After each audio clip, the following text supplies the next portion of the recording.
Thank you, Malik, and thank you, Creative Mornings, and thank you guys for being here so early. I know Miami's not necessarily a morning city, so thank you. Okay, so rebel. How many of you guys consider yourselves rebels? How many of you guys think that in America, this whole rebel thing, you're talking about rebel in America, it's kind of marketing BS? No. A couple people. How many of you wish you were rebels? Okay, I'm just getting a feel for the audience. Okay, so when Malik asked me to think about rebel, he asked me to think about, how I had been a rebel in my own life, and I started very superficially thinking, okay, let's see, when I was 16, I went to an all-girls private school, and I was the girl who came in with the purple hair and the neon socks and, the 17 earrings, and they had to write rules in the handbook because of me. Okay. Simple, sort of superficial rebellion. Then I thought a little deeper, and I thought maybe the next act of rebellion was going away to college, because I came from a family where I was the first one to go away to college. And for those of you that know Cuban families, they're sort of like chicle, like gum. They stick together, and they wonder, well, why do you have to go? Why do you have to go north? Why do you have to leave? And at that point, the chicle is like sticking on the bottom of your foot, and you just want to leave. So maybe that was an act of rebellion. But I think the greatest act of rebellion was the decision to live my life as an artist, because the world is not always, kind initially to artists. It means living in places that you can afford, which means maybe, you're waking up and there's blood trickling down the staircase where you live, and you're not getting paid what you need to get paid, and you still want to do this thing because you wake up every morning and you say, this little part of me, I want to connect to a part of you, which is like love, and we all know how hard love is to keep and maintain, and you're doing this every day.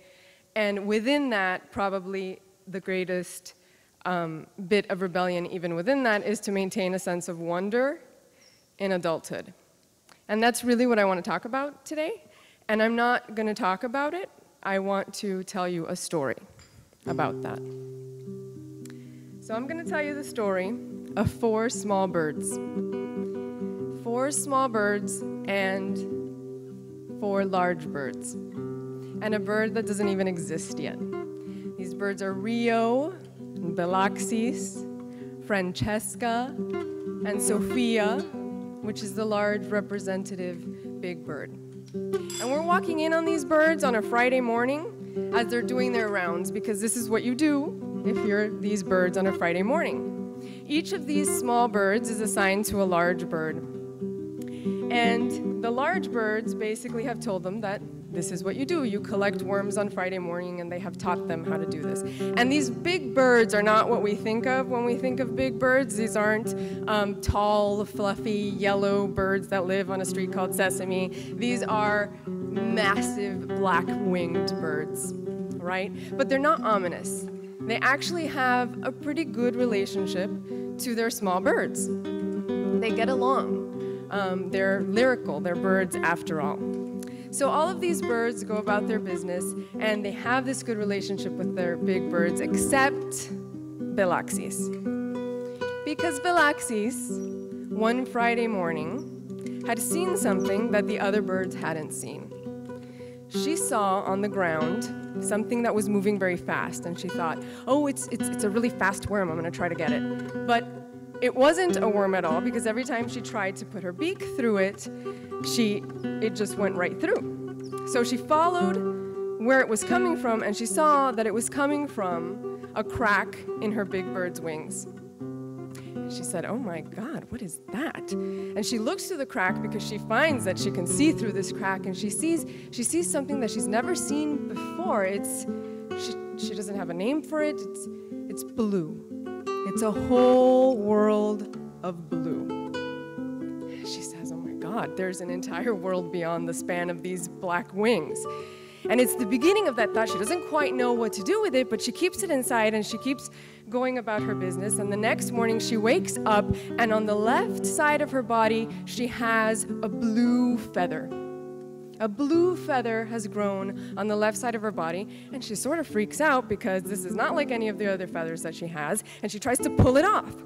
She tries to pull it off, and she can't. And she realizes, okay, this thing is here for good, so I'm going to have to deal with this, but I'm going to cover it because I'm afraid of what the other birds will think. But as she goes about the day, she sort of gets used to this feather and starts to kind of like it. And she looks at it, and every once in a while it starts to grow this iridescence, and she sort of falls in love with the feather. And she can't wait till the next Friday morning where she looks to look through the crack in the big bird's wings, and she hopes that it's there, right? Because she wants to see more blue.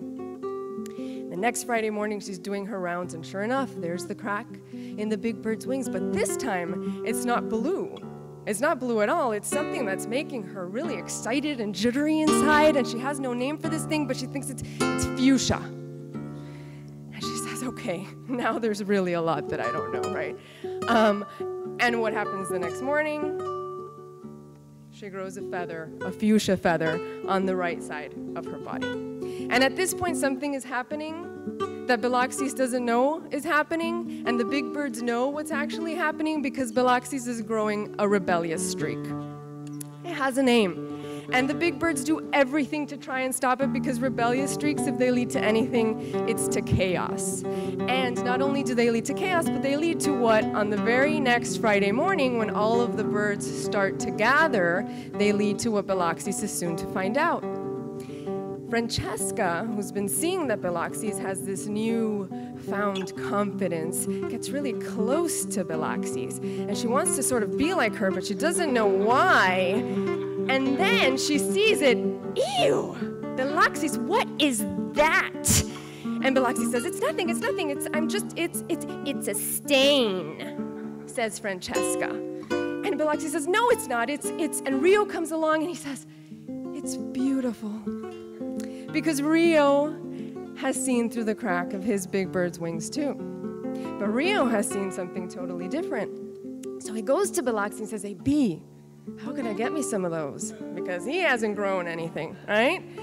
And they're not really sure how this thing happens, because it's not like you can buy a rebellious streak, and it's not like you can plant it and water it and that's it. These things are like lotuses out of bogs, like rainbows after a storm. You have to be there to catch them.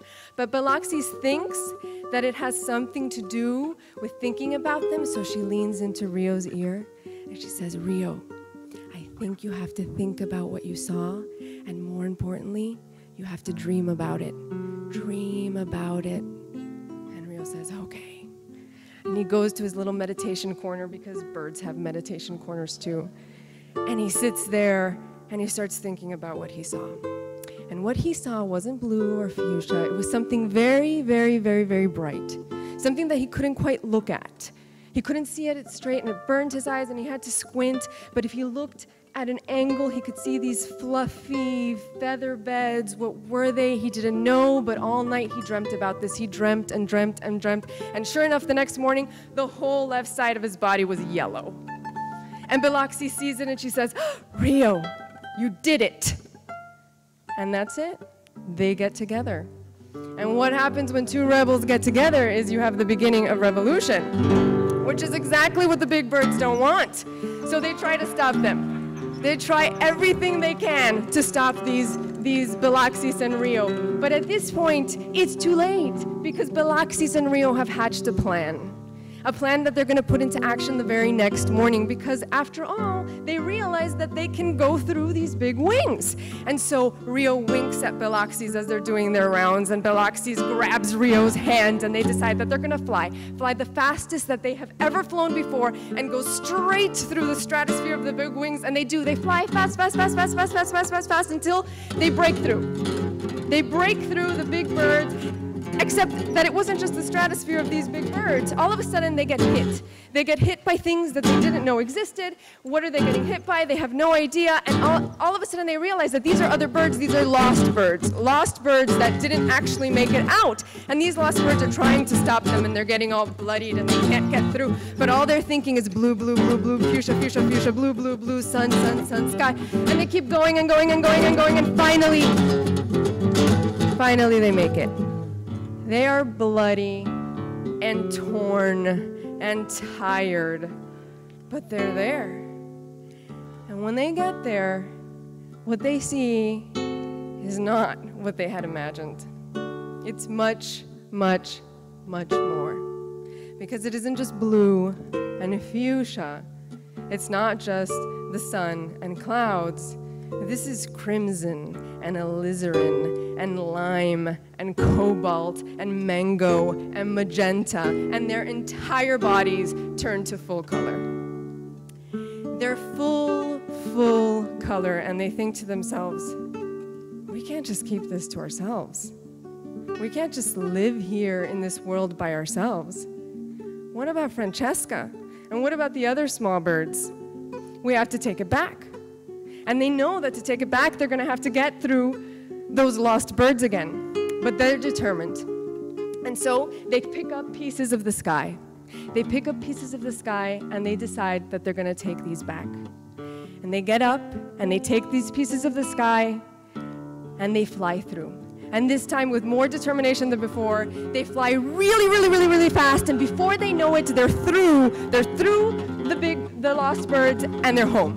And when they get home, they say to everyone, Francesca and all the other small birds, they say, do you want a piece of the sky? Do you want a piece of the sky? Do you want a piece of the sky?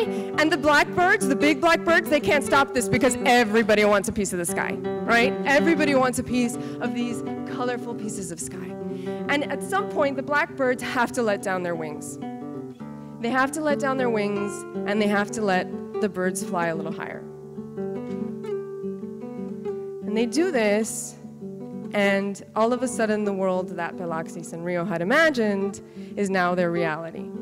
The world that they had seen, they bring back. And eventually, the big black birds pass, and new birds are born. And Rio and Belaxis have a little small bird of their own. And they love this bird more than they love anything in the world. Forget fuchsia and blue. The only thing they want to do is make sure that their bird, which they've called Silver because Apple and Blue Ivy were taken, they call her Silver. And the only thing they want is that she never come across those lost birds. So they open their wings. They open them really, really big, and they think we're not so bad because our wings are full of color, right? It's not like our big birds that were black and you couldn't see through them. Ours are full of color. So they teach Silver to do the rounds, and one morning, Silver's doing the rounds and she hears something. And she says, what is that? It's like nothing she's ever heard before. It's something that's pittering in her heart, and it's making her jitter like a little bug, and she doesn't know what to call it, but it sounds like rocks that are rolling, and she has no idea what it is, but she loves it. And Rio and Belaxis look at her face, and they think, uh-oh, because they've seen that face before. And so they cover her ears, because they don't want her to hear this, but it's no use. It's no use at all, because Silver has already heard the music, and there's no stopping Silver until she finds gold. And so the whole cycle begins again. And thank God for that, because where would this world be without its rebels? There would be no blue or no fuchsia, no sun or no clouds, no silver or no gold. The end.